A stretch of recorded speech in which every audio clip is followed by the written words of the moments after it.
Everybody, welcome to my channel. Shoutout po sa DMW Philippines. Salamat po sa inyong support sa mga apektado ng mga war noong nakaraang mga buwan.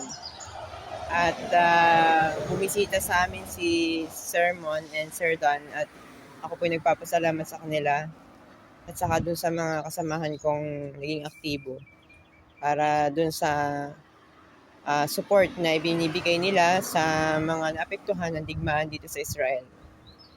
And more power po sa inyo sa DMW Philippines and also to the Philippine Embassy dito sa Tel Aviv, Israel. Galing po kami kahapon doon at sundin lang po natin kung ano yung mga hinihingi ng gobyerno para sa support kasi sumusunod din sila kung ano yung sinusunod lang nila kung ano yung pinag-uutos sa kanila. Maraming pong salamat. Bye-bye. God bless you all.